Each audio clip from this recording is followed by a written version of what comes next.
All right, guys, we're on chapter 2 of Ragged Dick. Ragged Dick, chapter 2. This one's called Johnny Nolan. So, after Dick had finished polishing Mr. Grayson's boots, he was fortunate enough to secure 3 other customers, 2 of them reporters in the Tribune establishment, which occupies the corner of Spruce Street and Printing House Square.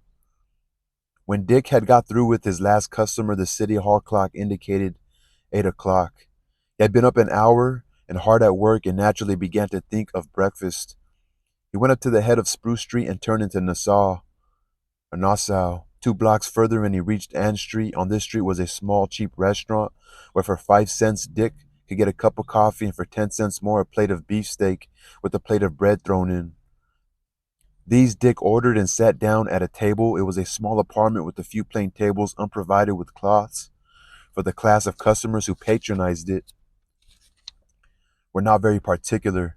Our hero's breakfast was soon before him. Neither the coffee nor the steak were as good as can be bought at Delmonico's, but then it was very doubtful whether in the present state of his wardrobe Dick would have been received at that aristocratic restaurant, even if his means had admitted of paying the highest prices there charged.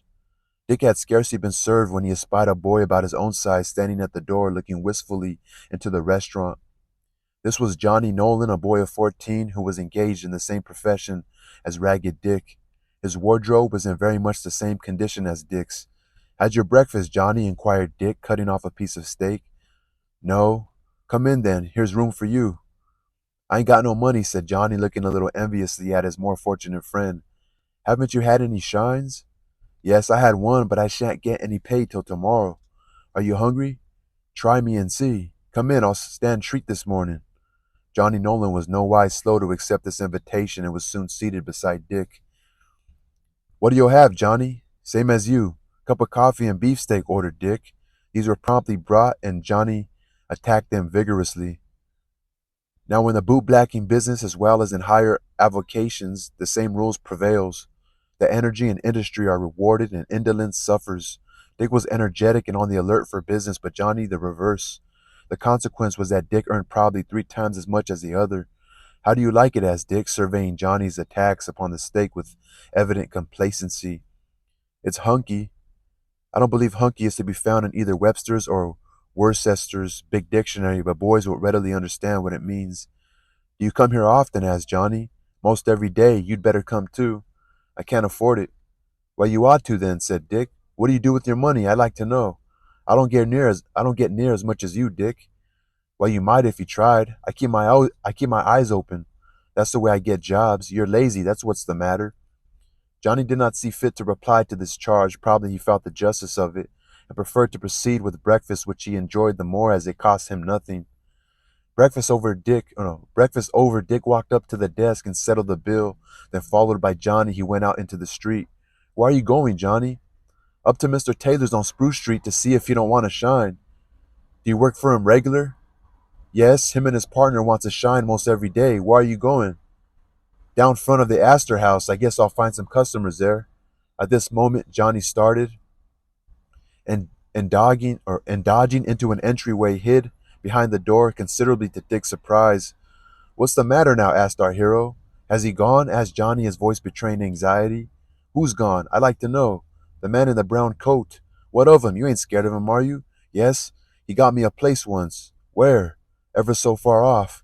"What if he did?" "I ran away." "Didn't you like it?" "No, I had to get up too early. It was on a farm, and I had to get up at 5 and take care of the cows. I like New York best." "Didn't they give you enough to eat?" "Oh, yes, plenty." "And you had a good bed?" "Yes." "Then you better have stayed. You don't get either of them here. Where'd you sleep last night?" "Up an alley in an old wagon." You had a better bed. You had a better bed than that in the country, didn't you?" "Yes, it was as soft as cotton." Johnny had once slept on a bale of cotton, the recollection supplying him with a comparison. "Why didn't you stay?" "I felt lonely," said Johnny.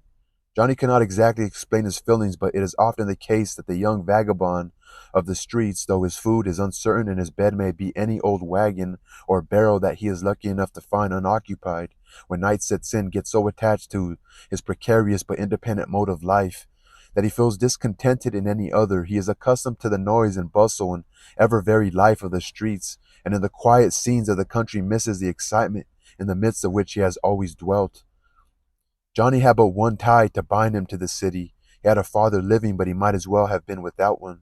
Mr. Nolan was a confirmed drunkard and spent the greater part of his wages for liquor. His potations made him ugly and inflamed a temper never very sweet, working him up sometimes to such a pitch of rage that Johnny's life was in danger.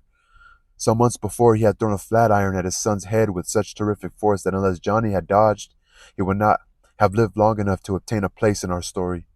He fled the house and from that time had not dared to re-enter it. Somebody had given him a brush and a box of blacking, and he had set up in business on his own account. But he had not energy enough to succeed, and has already been stated, and I am afraid the poor boy had met with many hardships and suffered more than once from cold and hunger. Dick had befriended him more than once and often given him a breakfast or dinner as the case might be. "How'd you get away?" asked Dick with some curiosity. "Did you walk?" "No, I rode on the cars." "Where'd you get your money? I hope you didn't steal it." "I didn't have none." "What did you do then?" "I got up around 3 o'clock and walked to Albany." "Where's that?" asked Dick, whose ideas on the subject of geography were rather vague. "Up the river." "How far?" "About 1,000 miles," said Johnny, whose conceptions of distance were equally vague.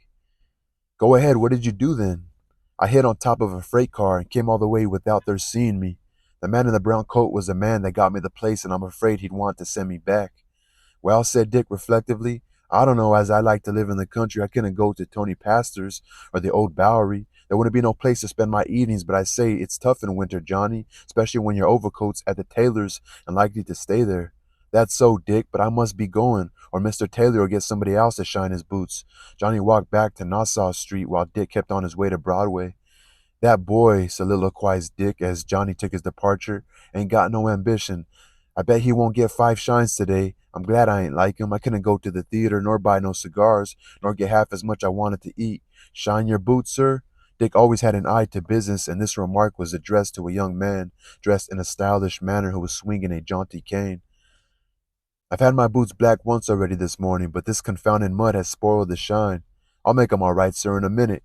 "Go ahead, then." The boots were soon polished in Dick's best style, which proved very satisfactory, our hero being a proficient in the art. "I haven't got any change," said the young man, fumbling in his pocket, "but here's a bill. You may run somewhere and get changed. I'll pay you 5 cents extra for your trouble." He handed Dick a $2 bill, which our hero took into a store close by. "Will you please change that, sir?" said Dick, walking up to the counter. The salesman to whom he proffered it took the bill, and slightly glancing at it, exclaimed angrily, "Be off, you young vagabond, or I'll have you arrested." "What's the row?"